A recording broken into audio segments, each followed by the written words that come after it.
King Comics presents Big Baby, Volume 1, Issues 1 to 13, 204 pages of story and art. King Comics also presents Star Crasher one-shot, 32 pages, cosmic sci-fi surrealist adventure. You can find these fine comics at kingcomics.ca, at MaximusRex13 on Instagram, or on Facebook, MaxRex or Big Baby. Hey everybody, what is going on? I am Maximus Rex and this is Big Baby Reviews. Today we are looking at Marvel Comics Presents Wolverine. In this case, Marvel Comics Presents was an anthology series in the late 80s, somewhere around the mid 1990s. I would have encountered this now a few years later after that original pile from my older sister. By this point, she'd moved out and I would go visit her and she had some other comics. So by this point, this comes out in 1988, early December. So that's in around where I turned 8 years old. And I probably would have read this the next year. So, you know, anywhere from 8 to 9 years old when I encountered this comic. Right away, great Charles Vest cover. No interior art, I don't think, but I could be wrong. We'll see when we open up the credits page to be safe. But great cover. Wolverine at this point, I know a little bit about him. I think I've seen the Pride of the X-Men. I was lucky or unlucky. Here's a little anecdote. I caught, as a kid, early in the morning, one Saturday, the one time that aired, the X-Men Pride... what is it called? Pride of the X-Men, right? Kitty Pryde gets introduced.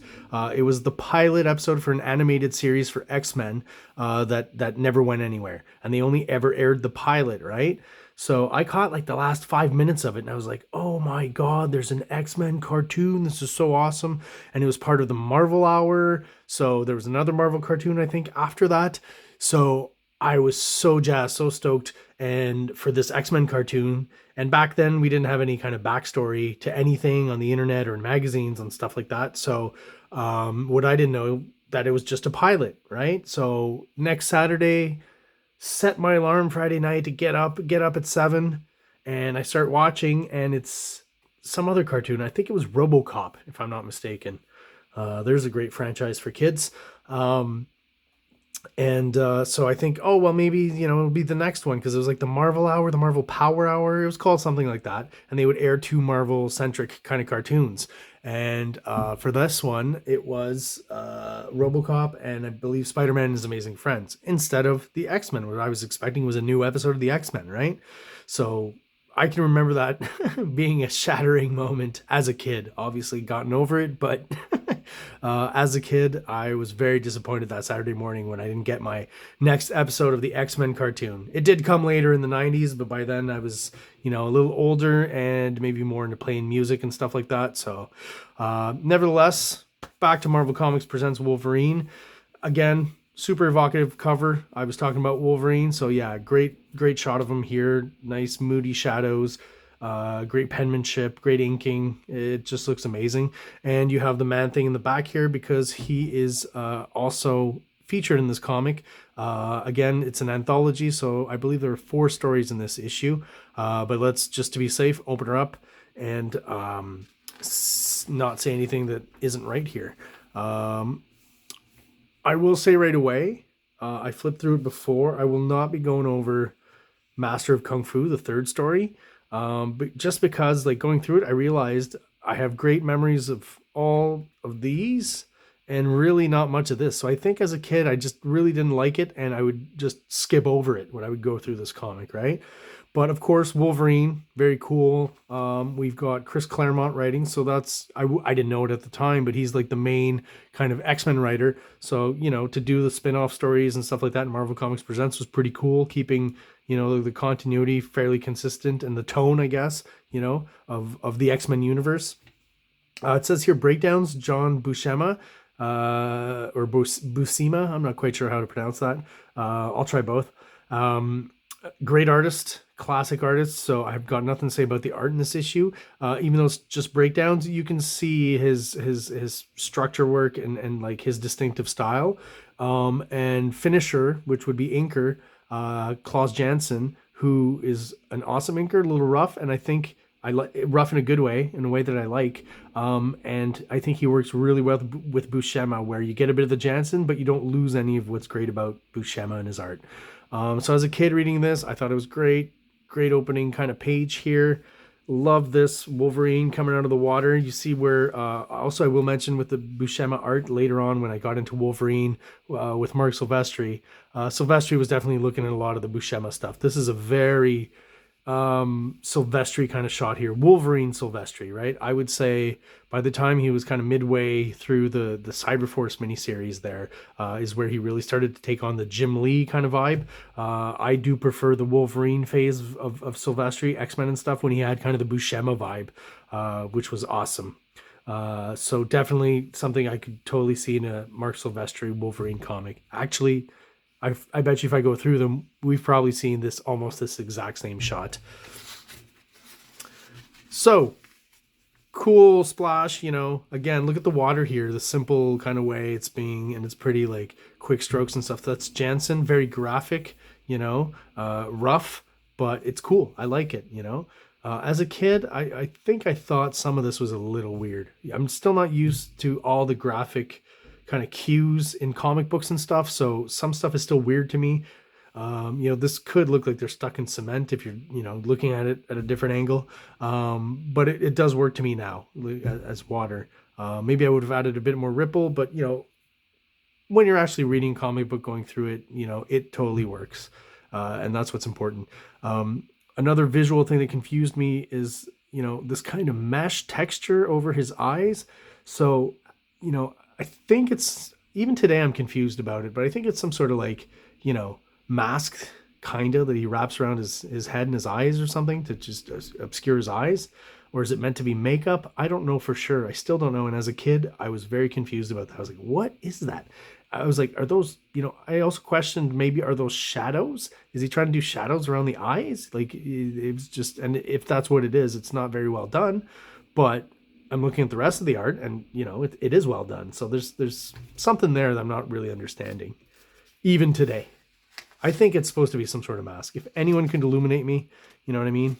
Maybe they mentioned it somewhere in the story and I just really didn't notice. But so again, where the Jansen kind of comes through more, I find, is on these further away shots, mid shots and far shots. Like here, it does end up looking a lot like here we get kind of a perfect mix of both, and here these two are very Jansen-y. Even these faces, at least this face here, very much more Jansen here, which is fine. Like, you know, it's one of these jobs. I think this is probably a rush job they're doing very quickly.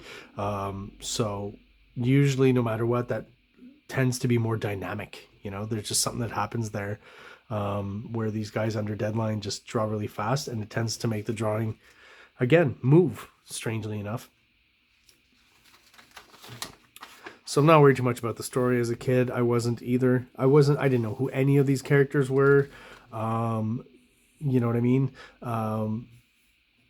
This shot here, super awesome. I like the monochrome here to use, you know, give that sense, that symbolism of violence or animal instincts. You know, I like, that's an obvious one, but I still think it always works when, or most times when people use it, it works. We had that in the Batman comic a few episodes ago, that use of red to imply or to symbolically represent violence, right? This is cool too, you know, shot where it's being shot at with the spotlight on there. Very well done. We get right away what's going on, you know, clear storytelling. That's probably the major thing here. You know, if the art's a bit rough, the storytelling isn't. It's very clear and easy to understand. And again, like even with this close-up, what is that? Is it pantyhose? Did he like wrap just a piece of ripped pantyhose around his eyes and his face? I really don't understand. Oh, and as a kid, I was like, what? This guy has no hands and just like pokies or blades here. You know, how does he do anything in real life? You know, going to the bathroom. I mean, there's 20,000 questions there. Personal hygiene, itching, you know, I hate to say it, but picking your nose. Like, man, this guy's, you know, other than when he has to do something with these blades on, some sort of, you know, violent action or mission, this guy's living a pretty miserable life, I think. How does he even get this clothes on? Anyways, there it is for Wolverine. These were the questions I was asking as a kid. So this story, the Man Thing, let me just go back so we can actually give credit. Writer Steve Gerber, okay, just, kind of found that out now. Penciler Tom Sutton, inker Tom Sutton, so same artist, doing both. Steve is well known for Howard the Duck and then Destroy Duck with Jack Kirby. At least that's what I know him from. So nothing really to say about this story. I mean, again, I was just looking mostly at the pictures. This one, I think the art is great. I have nothing against the art. It's pretty cool. It's very kind of decorative and out there and slightly psychedelic, and I like all that. This shot here is great, right? But, the story, don't really care. Just a bunch of kind of interesting, cool, pretty pictures. This part is weird, though, because that is clearly a reference to Oliver North, which is also one of my earliest memories of watching him on TV. I remember kind of, him being on the news and stuff in and around what I later found out was the Iran-Contra scandal. Obviously when I was 6, 7, 8, I didn't know what that was. But I would see him on the news real quick. I remember seeing that, and it was a striking image to me because as a kid, when you're innocent and, good and evil and all that stuff, I was like, my first thought was, oh, that guy in the army it looks like he's in trouble. Like, I understood he was on trial or something, or, he's being questioned. It just, maybe it's one of those first moments where I realized, maybe the army aren't always the good guys. That was kind of the thought I remember when I was a kid. Seeing that on TV. So to see him here, that's kind of an iconic shot. I feel like that's a reference, a direct reference. So more gnarly art. This is kind of more horror comics than anything else. Gory. And it's to be continued as it's an anthology. Here's the, I remember this shot and nothing else of the story. I'm going to go through it real quick because I never read it. As a kid, didn't interest me. To be honest, right now, doesn't interest me much more than it did when I was a kid. So we'll just go through that very quickly. Now, this was interesting because it's Iron Man, and it starts off with, the old Alcoholics Anonymous trope. Hi, my name's Tony, and I'm an alcoholic. So I didn't know all the hoopla at this point of, it being revealed in the regular Iron Man series that Tony had a drinking problem. I think that happened in like the early 80s or something. So I guess they were mining this for a while, which is fine, right? That's good on them for tackling such an issue in a comic book. It's a valiant effort, I guess, to bring attention to it, and that's I don't see anything wrong with that. And it does make Iron Man interesting in a way, more interesting than if he wasn't. As most superhero characters tend to be fairly generic till they find, that what was it? How did they put it? That second dimension where, they have a problem, they have something, a failing, so there's one for Iron Man. So other than that, all I remember really is that this is kind of a symbolic metaphor kind of story where he's equating the hardships of being an alcoholic with the hardships of being on a mission, right? So he's not telling them at this Alcoholics Anonymous meeting, he's not telling them about being Iron Man and having to fend off and surmount this electric, purely electric creature here. But he uses that as an example of how to do that. And equates it to having to get over alcoholism. Not super deep, but this is comics. So in 2 weeks, we're going to get something like this. Another cool Wolverine shot. And most issues of Marvel Comics presents, at least in the early days, were gatefold covers. So that's what it looks like opened up. So there you have it. Marvel Comics presents Wolverine number 8.